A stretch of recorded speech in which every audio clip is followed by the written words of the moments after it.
बाव चाळलेलं तिकडून आलं आणि त्याच्यात पाहुण्याचं त्यानेच हाटण जाळीले.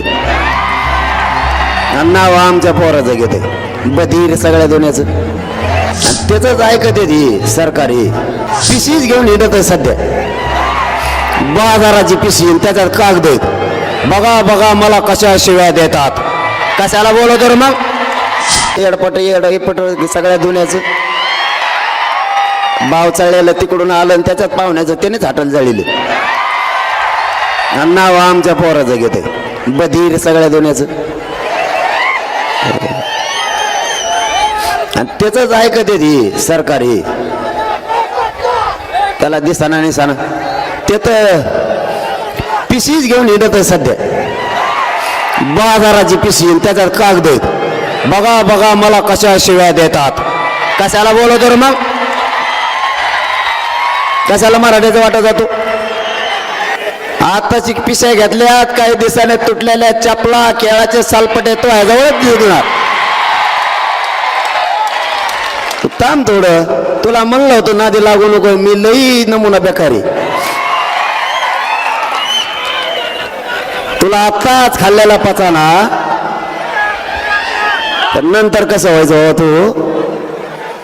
तुला आत्ताच पचा नाही. अरे त्याला समर्थ मी तुम्ही टेन्शन ना घेऊ. त्याला आत्ता उलटा पालता करतो. त्याचे काय काळजी नको. आता कशा आवाजात बोलू तू? बारीक असा जस का कळलं कधी त्याला. जरा साहेब म्हणतोय आता.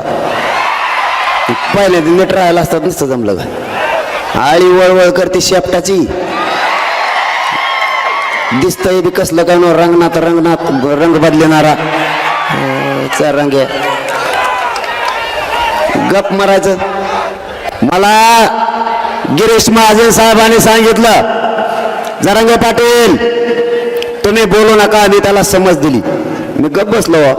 म्हणलं जाऊन त्या टंकार झालेला आहे म्हाताऱ्याला काय हाल बोलायचं.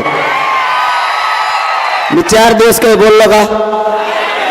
मग त्याला काल काय बडबड हळूच बारीक आवाजात बोलतो. द्या सगळं त्यांना द्या सगळं. बंगले बांधा त्यांच्या पशी. तिथंच राहा तिथंच कायदा बारा. एडपट बुजगाव नको डल्लं. मग शाळा काढीत त्याला अक्कल कसलं कसले मंत्री गेलं का नाही असलं कोणी. महाराष्ट्राला कन काय घेणं देण्याचं हे डबडं. तू थांब एकदा आरक्षण मिळू दे मग तुला कचकात दाखवतो.